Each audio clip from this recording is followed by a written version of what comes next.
You know what? Nah, I'm not doing this. I'm not. Nope. I refuse to do the show. Bye, guys.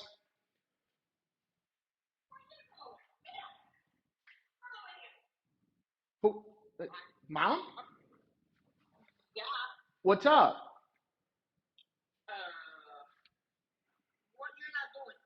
No, I refuse to do the show, Mom. I'm not wearing this shirt. I can't stand this franchise. I'm not doing it. I'm not doing it.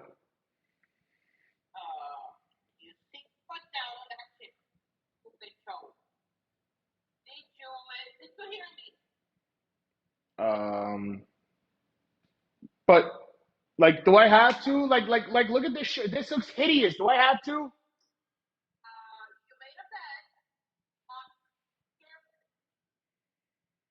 All right. All right. Let's do the show. Welcome everybody to the Savvy Sports Podcast. My name is Jaime Nazario, and today, uh, as promised, I'm wearing a Dallas Cowboys shirt today. For those of you who don't know, that was my wonderful mom. She actually helped me out with a little skit today. Because I really don't want to do the damn show. I'll be honest, not wearing this. I'd rather wear like a tux where I'll be steaming hot. But the show must go on. So let's get started, guys. We have a lot of football action to get into coming up for this Sunday. We have the Dallas Cowboys going up to face the San Francisco 49ers. Um, I don't know how to feel about that one.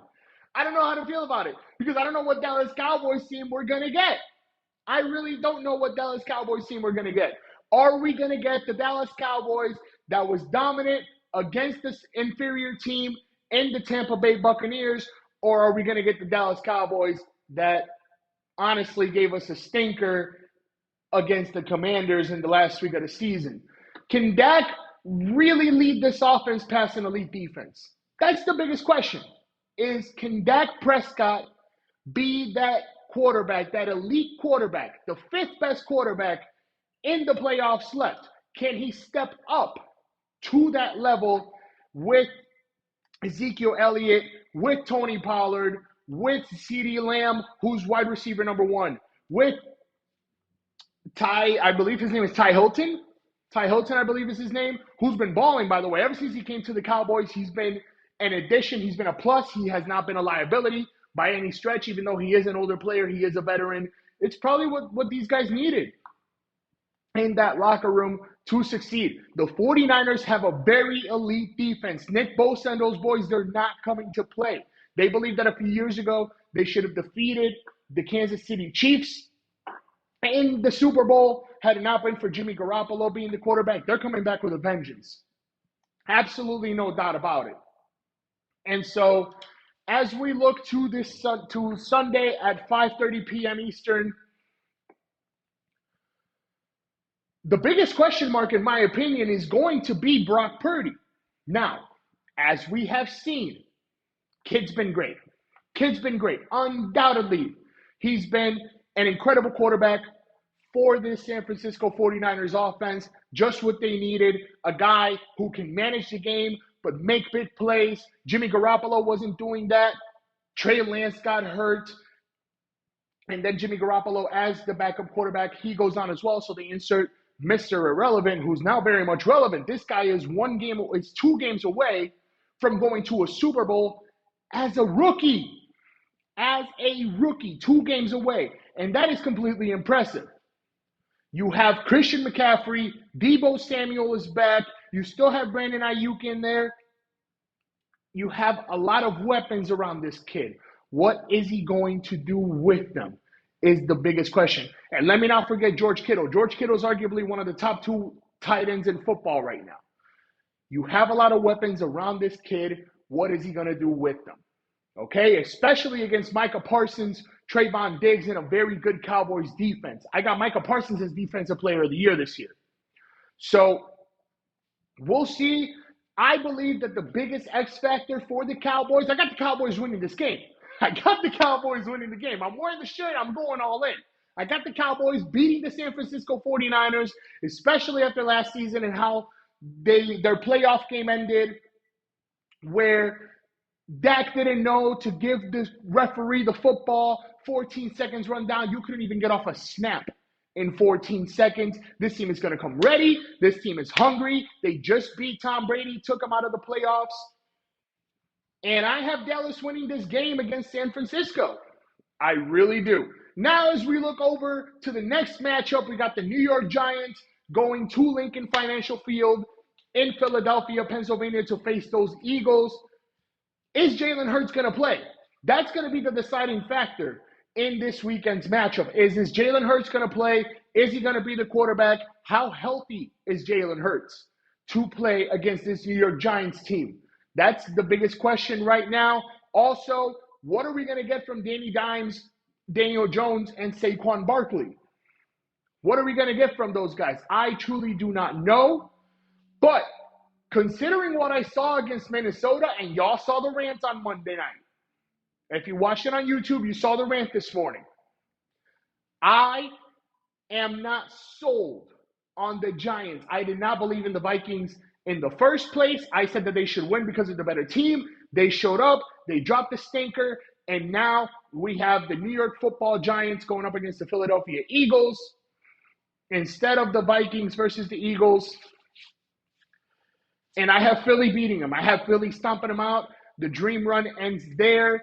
It's over for the Giants. They can just go home now and celebrate what, let's be honest, was a very successful season.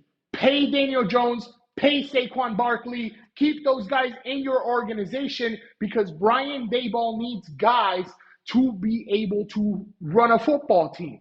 And let's be honest, Saquon Barkley being healthy was a godsend for Brian Daboll because if you guys recall, the biggest problem with the football Giants, with the New York Football Giants, is that Saquon Barkley constantly got hurt, right? Saquon was healthy for a good chunk of the season. I don't think he missed games, or if he did, he missed one or two. So it wasn't too many games that Saquon missed. And because of that, you had an incredible season. It all comes to a head this Saturday, and I believe the dream run stops once again. Next, you have the Jacksonville Jaguars going out to Kansas City to play against the Kansas City Chiefs. I'm going to be completely honest with you guys. All of the questions as it pertains to the Kansas City Chiefs, to this game, are solely on the Jacksonville Jaguars. I know what I'm going to get from Patrick Mahomes. I know what I'm going to get from Travis Kelce, McCole Hardman, the cat that they just got from New York. I'm forgetting his name at this moment. Kadarius Toney. I know what I'm going to get from those guys. This Kansas City Chiefs defense is stingy. They're not terrible like they've been in the past. This team is stingy, especially after getting rid of Tyrann Mathieu, the Honey Badger. I did not think that this defense would be at the level that they're at now, but they've been playing much better. And what is Trevor Lawrence going to do against those guys, right? Trevor Lawrence, Christian Kirk, Travis Etienne. What are you guys going to do to be able to beat this Kansas City Chiefs team? That's the biggest question. Can the Jacksonville Jaguars defense hold Patrick Mahomes to under 24 points? Because I believe that that's going to be the key. If you're able to hold Patrick Mahomes to under 24 and keep it a tight game and, use that running game, use Travis Etienne, Trevor Lawrence can extend plays. If you're able to do that and you're able to keep Patrick Mahomes off the field, give him less bites at the apple, if you will, then I believe the Jacksonville Jaguars have a very good chance to win this game. I personally, because I like the underdog story, and I want to see Trevor Lawrence and Jacksonville be great. Let's be honest, over the last few seasons, it's been the Patrick Mahomes Kansas City show. I'm ready for something new. I'm ready for a different flavor. I got Jacksonville winning a nail-biter against the Kansas City Chiefs at Arrowhead, and I know that sounds completely hard to do. I apologize for the sound. I know that sounds very hard to do, especially against Patrick Mahomes, who, as we saw again in last year's playoffs, in 13 seconds, the game could flip. The game can completely flip for Patrick Mahomes, and he can make something out of nothing better than anybody else can in the NFL. But I had the Jacksonville Jaguars winning this game. So after that, we transition over, and I apologize, I just lost my light. Trying to get that back up and running. After that, we have the Cincinnati Bengals going up against the Buffalo Bills, the game that never happened, sadly, after Damar Hamlin's injury. Now, that game is also going to be nip and tuck and a tail biter and a nail biter. There is so much riding on this game emotionally for the Buffalo Bills. So much emotionally for the Cincinnati Bengals, who are trying to make it back to that stage. So much riding on the line for both of these guys. Josh Allen, who has not been playing his best football as of late. Has been turnover prone, has had a few mistakes here and there, throwing a few interceptions. What's all that going to come to, right? And so, without Von Miller and the Cincinnati Bengals, who have always been suspect as it pertains to their offensive line, how is this team going to respond, right? How is this team going to respond as it pertains to protecting Joe Burrow so that he could get the ball to Tyler Boyd, so that he could get the ball to T. Higgins, so that he could get the ball to Jamar Chase? Is Tre'Davious White going to be able to cover up one of those guys, right? Because if you could do a good job on Jamar Chase, that's Joe Burrow's favorite target, right? Now, that's not saying that he can't throw the ball to somebody else, but especially in make or miss situations, where Joe Burrow is going to go with that football, right? Is the running back Devin Singletary, is he going to be able to keep up with Joe Mixon? Because people forget, Joe Mixon, he's had a few ups and downs here and there. He had that crazy game against Carolina where I believe he scored like 3 touchdowns all by himself. But what's going to happen with that? I apologize. I'm having a few technical issues here. What's going to happen with Joe Mixon? How is he going to be utilized by Zach Taylor in this offense to try to get through the Buffalo Bills? I have the Buffalo Bills winning this game because of that emotional aspect. You lost Damar Hamlin on the Cincinnati Bengals field. Now you're back at home unless you're playing on a neutral site. I have to look into that because I'm not too sure, but I believe that game is going to be up at Orchard Park in Buffalo, New York. And it's going to be a nail-biter. It's going to be a complete nail-biter, and I'm very excited. We have a big weekend of football. We have the Super Bowl. Rihanna is going to be doing the Super Bowl halftime show, and boy, am I excited to see Rihanna doing music again. Next up, we have the NFL awards. The regular season is over, so now we can start talking about some of these NFL awards and who's going to win them. League MVP for the 2022-2023 regular season. Out of the Philadelphia Eagles, as I mentioned on Monday, I have Jalen Hurts. I'm going to further explain some of these picks. I've looked properly into the categories that somebody could win or lose, that the players can win, and I have Jalen Hurts. Number one, first and foremost, we saw how this team looked under Gardner Minshew, right? This team did not look the same because you lost that potential extension of plays from Jalen Hurts, which got you so many big yardage situations. Gardner Minshew couldn't provide that. I believe that adds to Jalen Hurts' MVP ballot right now. And the guy's not turning the football over. If I'm not mistaken, he has about 6 or 7 interceptions, 20 passing touchdowns, 10 rushing touchdowns. The guy has accounted for a majority of what the Philadelphia Eagles want to do. And it also helps a lot to have a stud like A.J. Brown on your team. It helps to have Devontae Smith, Dallas Goedert, and all these guys and that running game. That running game has been sensational all year. But in the end, I do believe that Jalen Hurts takes home the MVP trophy. Offensive player of the year, it's Patrick Mahomes. It's Patrick Mahomes, hands down. His numbers from last season to this season did not drop that much. He's still putting up incredible numbers. The difference is he doesn't have Tyreek Hill, but he has a selection of other guys, Mecole Hardman, Marquez Valdez-Scantling, that's a tough name to say, Juju Smith-Schuster, Travis Kelce. You have Clyde Edwards-Helaire running out of the backfield, who can also do some things for you, catching the football. This guy, Patrick Mahomes, by far the future of the NFL. Undoubtedly the future of the NFL. He is the now of the NFL. I believe that Patrick Mahomes is the best player in football, period. That's not taking anything away from somebody like a Josh Allen, not taking anything away from Aaron Rodgers, whom y'all know that I love, not taking anything away from some of the other great quarterbacks or some of the other great players. Tyreek Hill had an incredible season, especially with Tua throwing him the ball. Everybody knows what Derrick Henry's going to give you. Micah Parsons on the defensive side of the ball. And we'll get to him, Dallas. We'll get to him.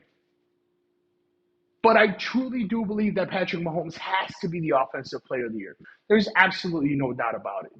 Defensive player of the year out of the Dallas Cowboys. I have Micah Parsons. Micah Parsons is a difference maker. He's been called Lawrence Taylor 2.0.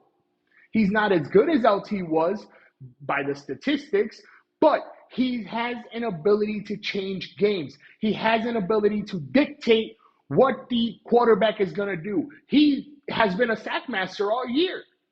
He's been great at getting to the passer and either hitting him, flat out sacking him, changing who he's going to go through, changing the progressions of the quarterback. I do believe that this is Micah Parsons' award to lose, and he didn't lose it. So I got Defensive Player of the Year, Micah Parsons. Rookie of the Year, Sauce. Give me all the sauce. It's Sauce Gardner from the New York Jets. This kid had a stellar season. There is absolutely no doubt about it. Another defensive player who had a stellar season this year. I think that Sauce Gardner should be Rookie of the Year. Number one, he's the name that we heard about the most. And with that name, how can you miss it? Right? Now, I know that this sounds ludicrous to have an award dictated by a name, but it's not like the kid didn't produce either. The kid balled this year. He was one of the biggest reasons why the New York Jets were so successful. It was because of him and that stingy defense, Robert Salassi, to put some things together, even though they plummeted to end the season. But they had an incredible run this year. Yeek, man, what's going on, man? They had an incredible run, and Sauce Gardner has to be at the top of the Rookie of the Year list. In my opinion, got to be. There's no ifs, ands, or buts about it. Next up, we go to Coach of the Year. Comeback Player of the Year. By far, head and shoulders above the rest. There's no argument. Ladies and gentlemen, out of the Seattle Seahawks, it is Geno Smith. To start the season, after the Russell Wilson trade to the Denver Broncos, everyone, myself included, thought that the Seattle Seahawks were dead in the water. They're going to rebuild. Few years going to go by. They'll find their franchise quarterback, and they'll be able to do some things in the future. Hell no. Geno Smith came into that organization and said, I'm here now. I'm here now. Dude played his mind off this year. Now, yeah, he had some stinkers in there, especially going over to Germany, losing to Tampa Bay. That stuff happens. It's a lot of travel. But at the end of the day, Geno Smith is Comeback Player of the Year, and there should be no ifs, ands, or buts about it. There should be no argument for Geno Smith, right? And Seattle made it into the playoffs. Something that, if I'm not mistaken, with Russell Wilson's last year, Seattle didn't make the playoffs under Russell Wilson the last year that he was there. They made it this year, 9-8 record. Pete Carroll. Pete Carroll can also be considered for Coach of the Year, and that's where I'm going next. Because coach of the year, it's got to be Pete Carroll. It's got to be Kyle Shanahan. It's got to be Mike McDaniel can be considered in there. But ladies and gentlemen, by far, the coach of the year, in my opinion, is the New York Giants' very own Brian Daboll. This team did not know what it wanted to do with itself. Are we going to rebuild? Are we going to sign somebody? Is Saquon going to be healthy? You just fired your coach last season. What is going to happen with this team? And Brian Daboll has put that mentality in these guys that, hey, we're the best players on this football field. We can win this game. They went 10-7 this year. They're in the playoffs, in the divisional round, beat what many thought to be a superior opponent in the Minnesota Vikings. And like I said on Monday, I'm going to say it again, throw the whole state of Minnesota away. Throw them out. Garbage. Bye-bye. Gone. But getting back to the Giants, Brian Daboll is, in my opinion, by far coach of the year, right? And now, to cap off our NFL talk, let's go over some scores. Now, this was hard for me to make because I'm aware that a lot of this is going to be quite difficult to pick out. I mean, there's only one game that you can for sure predict the score, and I've got it. It's Philadelphia beating the New York Giants 35-10.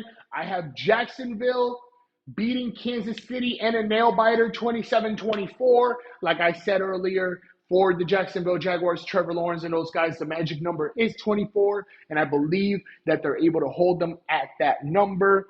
You have the Cincinnati Bengals going up against the Buffalo Bills.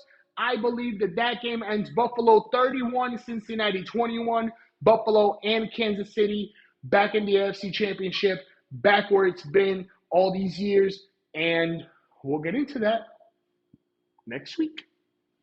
And last but not least, the moment that you have all been waiting for. The Dallas Cowboys are beating the 49ers. I'm wearing the shirt. I'm going all in. 21-20 will be the score for the Dallas Cowboys against the 49ers. I'm picking them. I'm wearing the shirt. I'm drinking the Kool-Aid. I'm all in the sauce. Whatever saying you want to use, I am all in. Dallas is going to beat the 49ers 21-20. Dak Prescott is going to throw an interception because, of course, he is. This San Francisco 49ers defense is elite. But I think that he manages to pull it off. I think he gets the ball. It's going to be like an 18-20 game, nip and tuck, especially with the kicker missing a lot of kicks, which he missed 4 of them against Tampa Bay. They better get that fixed. But nip and tuck, 18-20, similar score to last year. And in the end, Dakota Prescott will lead a game-winning drive up the field, and they will hit a field goal to win the game. That's my prediction. 21-20, Dallas Cowboys with double zeros on the clock. Hit the game-winning field goal. Game over. Dallas is going to the NFC Championship, and my misery will continue to increase. But I have a challenge. I have a challenge for you, Billy, down there in Austin celebrating. Probably going to watch this and see, how about them Cowboys? How about them Cowboys? Billy, I have a challenge for you. Now, I want to make this very clear, right? For those of you who haven't been keeping up, I have a buddy named Billy whom I met at NBA All-Star Weekend a few years ago. Great friend. I love him. His son, my nephew, I care about those guys very much, and I can't wait to go see those guys. Billy and I made a bet about a month ago. I said that the Dallas Cowboys would not win a playoff game. He says if they do, on your podcast, you have to wear a jersey or a shirt or some Dallas Cowboys merch. Here it is right here. So I'm going to throw the gauntlet because I didn't ask for anything. I did not ask for a single thing because I was so confident that the Tampa Bay Buccaneers would beat the brakes off the Cowboys. I ate that crow. I was wrong. I admit it. But now we're doubling up, right? If the San Francisco 49ers, the San Francisco 49ers beat the Dallas Cowboys and end their season, I'm making a public outcry. Billy, via phone, I want you sitting right there on the phone with me, listening to the show, listening to me bash your Cowboys, because Lord knows that I'm going to have a lot of fun with it. I might even get a little cigar and a hat like Stephen A. Smith does on First Take. But I want him right there. If the Dallas Cowboys, my prediction, win the game, I'll shave my head. I want to hear a word from you, Billy. You got 24 hours to respond, buddy, from the time that I post it on YouTube, and then I'll post the stuff on Twitter and etc. But that's my challenge right now. My hair versus your ears, and you're going to listen to me talk smack about your Cowboys when they get smacked up by the 49ers. Again, I've got them winning. I will admit. And I told you how it's going to happen. But I've laid out the gauntlet already. Billy, I hope you respond. And now, to cap off today's show, we have to talk about LeBron James. In my opinion, the third greatest player in NBA history, behind Michael Jordan and Kareem Abdul-Jabbar. LeBron James is 315 points away from capturing the NBA's regular season scoring title. 315 points a game. Now, for his career, LeBron James averages about 27 points a game. I did the math because he's on a high scoring tier. So I divided up 315 points by 28 points per game, and I got a total of about 11 and a half games. I'm assuming 12. Let's just give it the higher. Let's say 12. LeBron James might break Kareem Abdul-Jabbar's regular season scoring record at home in Crypto.com Arena, formerly known as Staples Center. And I don't know why they changed the name. The name is super corny. I don't like that Crypto.com Arena. But hey, all the best to them. Against Milwaukee in February, that's what I believe. I believe that he's going to wait. That is also barring LeBron James missing some time. He might take a game off or two. I also got it calculated on the road in San Francisco against Golden State. But we will see. We will see. I am very excited to see this history that's going to be made. Kareem Abdul-Jabbar has scored 38,387 points at the moment of me recording this video, and I think that the Lakers play either tonight or tomorrow, Friday night. LeBron James has 38,072 points. History is about to be made, and once LeBron surpasses Kareem, because it's going to happen, I got to put my hand down and say he's the second greatest player of all time. He's not Mike. He'll never be Mike. But he is the second greatest player. He would have surpassed Kareem Abdul-Jabbar. And from there, there's no other argument to be made for LeBron James being the second greatest player in NBA history. A history, by the way, that spans over 75 years. LeBron James, think about all the players that have come through in the NBA. LeBron James is second best guy. Over thousands and thousands and thousands of LeBron James is number 2. That's crazy to think about. We have seen one of the GOATs in real time today. And as it's always said, LeBron James, when he is gone from the game of basketball will miss that man. The game of basketball will miss LeBron James. And now, I got a rant, but it's not really a rant, but it is a rant, and that's why I'm announcing it, because I think that I might sound a little bit off my rocker. I promise I'm sober, I'm good. So please, I don't want anybody to go crazy on me when I say this, right? Hear me out. The Toronto Raptors, it might be time to just blow it up. Blow up the Toronto Raptors, get rid of Fred VanVleet, get rid of Gary Trent, get rid of Siakam, get rid of Anunoby, rebuild this team around Scotty Barnes. That sounds insane. I'm well aware, but I think that it's time, especially after Kawhi Leonard leaving in free agency to go to the Clippers after he brought Toronto a chip. I think that this team is not really going to go anywhere as it pertains to a championship. Yeah, Pascal Siakam is very good, and he's still around 27, 28 years old, whereas Scotty Barnes is 21. But that's somebody that you can rebuild around. Scotty Barnes at this moment is averaging 15 points, 7 rebounds, 5 assists. The kid can play. Undoubtedly, the kid can play, right? And he gets scrappy on defense too. He's not just somebody that you're going to walk around and score on. No, Scotty Barnes, he can skywalk, he can pass the rock, he has a decent enough handle, he can lay it up on you. The kid has skills. It's just a matter of Nick Nurse and this coaching staff developing those skills into being the number one player for this team. It might be a little bit premature for the Toronto Raptors, but at the moment that I'm recording this, they are out of the playoffs, even out of the play-in. Now, with that being said, what do we do with the pieces available to the Raptors, right? Fred VanVleet?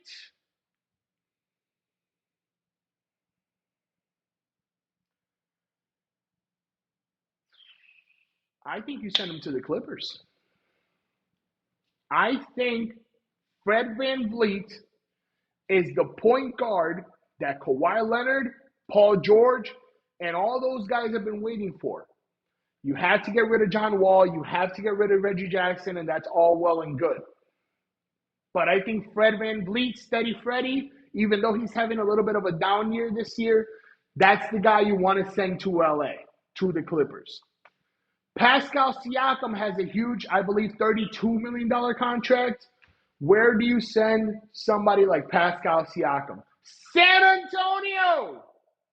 They have been dying for a forward who could do a little bit of everything. Shoot the ball, handle the ball, grab rebounds, pass the rock to everybody available. They have been dying for that.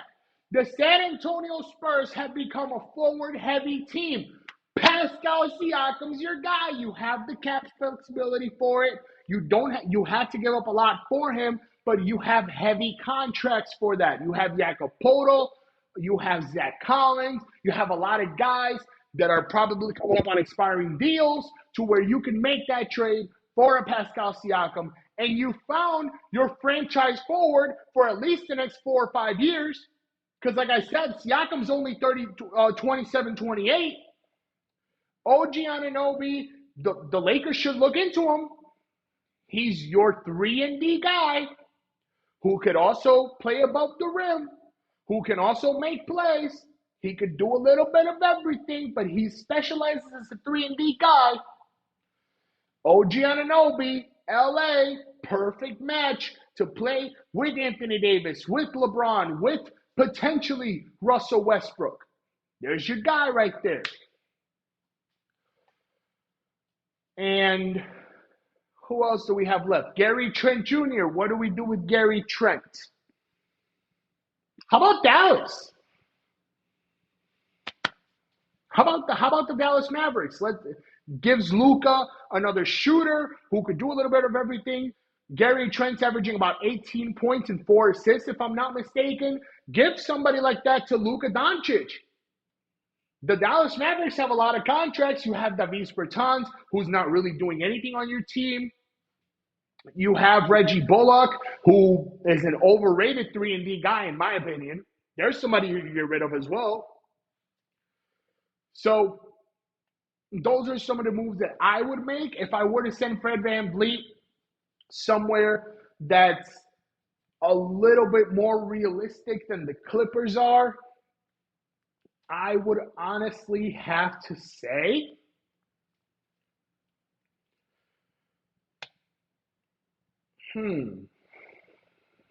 that one has me thinking because a lot of these teams now have point guards. That's a tough one. That's a tough one as to what to do with Van Vliet. But how about the Miami Heat? Damn it, how about the Miami Heat? You put Fred Van Vliet, who is a 3-and-D point guard, can play some defense, is not a pushover, can hit shots, can definitely hit more shots than Kyle Lowry can, because Kyle Lowry's not doing a thing for you. And you add them to Tyler Hero, Bam Adebayo, Jimmy Butler, and I want to let y'all know now, as much as it kills me to say, because I am a Miami Heat fan, the Miami Heat have to see me next week. They got to see me next week. Sit in this chair, bucko. It's time. I'm going to give y'all a rant about the Miami Heat next week. All right? That's going to be it for today's episode of the Savvy Sports Podcast. Not too much going on. Just recapping, really, the games that are coming up in the NFL this upcoming weekend. Thank you guys so much for tuning in. I truly do appreciate it. And go 49ers.